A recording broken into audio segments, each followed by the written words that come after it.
Welcome back to my channel Easy English. Today we will discuss about the poem Hawk Roosting written by Ted Hughes.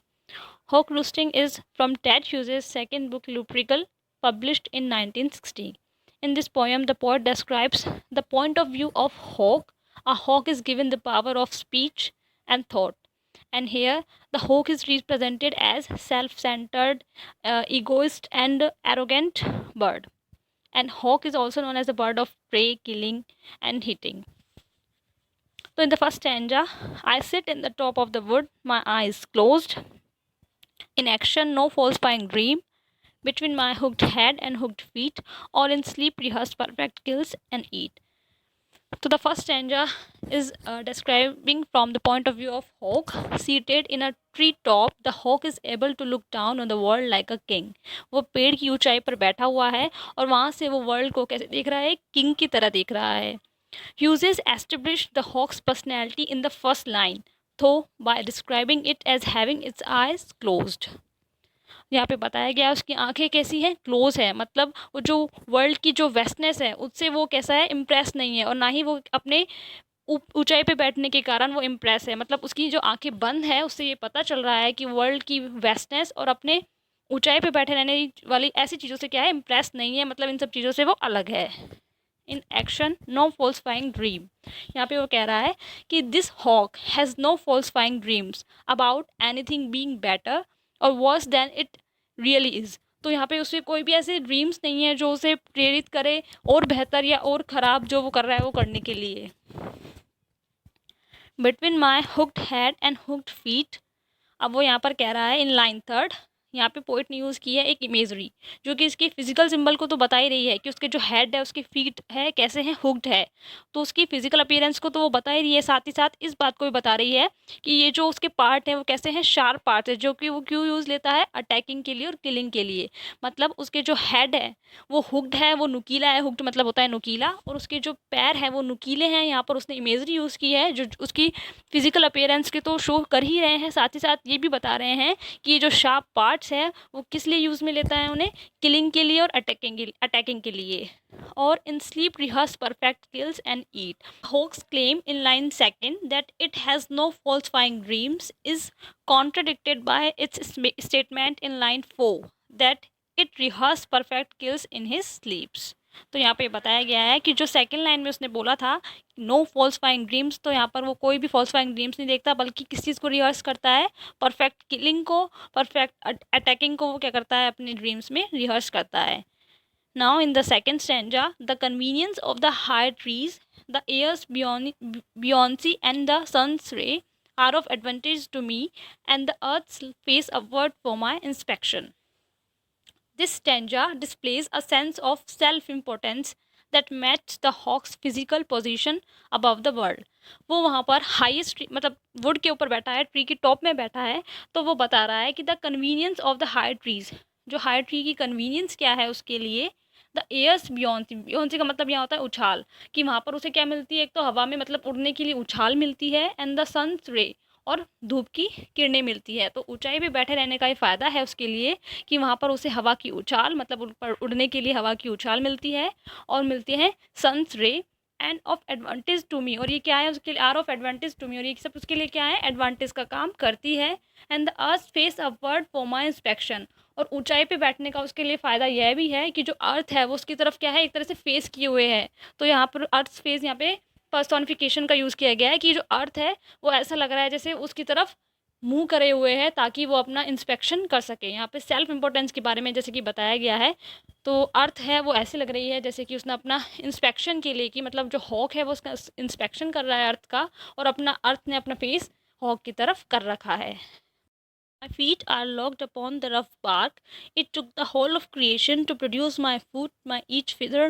Now I hold creation in my foot. तो इस third stanza में यहाँ पर जो hoc के feet उसके 3 mentions उसके बारे में बताए गए हैं. द फर्स्ट वन इज़ कि वो उसकी जो नेचुरल हैबिटेट है कि वो किस तरह से बैठा हुआ है एक रफ बार्क के ऊपर उसको पकड़े हुए tightly, and which is portrayed as a difficult one through the use of the word rough. And in the second mention, the hawk asserts that it is not just part of the world, कि वो एक world का ही part नहीं है but the end of, और उसके and का भी वो पार्ट है। और जो तीसरा मेंशंस है वो यहाँ पर ये है कि जो हॉक है वो अपने आप को सुपीरियर टू गॉड मान रहा है यहाँ पर। मतलब वो ये क्या कह रहा है कि my feet are locked upon the rough bark, जो मेरे फीट है वो जो खुरदरी छाल है पेड़ों की उसको पकड़े हुए हैं। It took the whole of creation to produce my foot my each feather. अब वो कह रहा है कि मेरे पंखों को और मेरे फुट को बनाने में क्या लग गई, पूरी क्रिएशन लग गई, पूरी कायनात लग गई।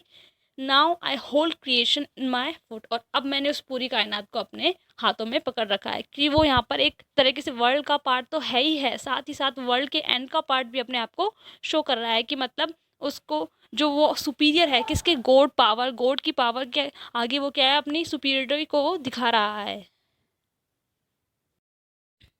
और fly up and revolve it all slowly. I kill where I please because it's all mine. There's no sophistry in my body. My manners are tearing off heads. तो यहाँ पर इसमें उसकी जो मैनर है कि किस तरह से वो अटैक करता है, किल करता है अपने विक्टिम को, उसके बारे में बताया गया है। वो कह रहा है और फ्लाई अप में वो ऊपर उड़ता है, and revolves it all slowly, और चारों तरफ धीरे धीरे क्या करता है, रिवॉल्व करता है, चक्कर लगाता है।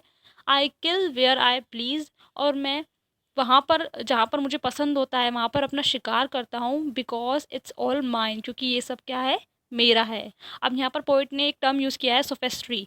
सोफेस्ट्री is reasoning that is clever and seems to be well founded but in actually is hollow and false. तो सोफेस्ट्री का मीन्स हम यहाँ पर एक तरीके से क्या होता है, सत्य का आभास, लेकिन जैसे वो आभास होता है लेकिन वो क्या होता है, सत्य नहीं होता। तो इसके बारे में यहाँ बताया गया है। अब वो आगे कह रहा है कि when the hawk says there is no sophistry in my body, it is indicating that the body does not reason badly at all.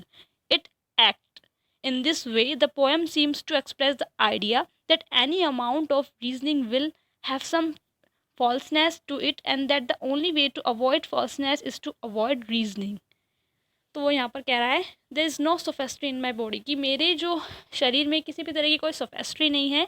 My manners are tearing off heads, और जो मेरे मैनर्स मतलब जो मेरा तरीका है किलिंग का, attacking का, वो क्या है, सर को चीरना। यहाँ पे से उसकी क्रूअल्टी को दिखाया गया है कि उसकी बॉडी में किसी भी तरह की कोई सोफेस्ट्री, एक तरीके से हम कहें कि मैनर वगैरह, मतलब उसके क्या है, टीयरिंग ऑफ हेड, सर को फाड़ना। Moment of death, for the one path of my flight is direct through the bones of the living, no arguments assert my right. तो द अलॉटमेंट ऑफ डेथ से meaning है जो hoc है वो अपनी जो victims है, मतलब जो अपने शिकार हैं, उनके लिए क्या अलॉट करता है, डेथ अलॉट करता है। For the one path of my flight is direct, this stanza makes absolute statements such as the one path, direct, through and no arguments to convey the hawk's unhesitating certainty.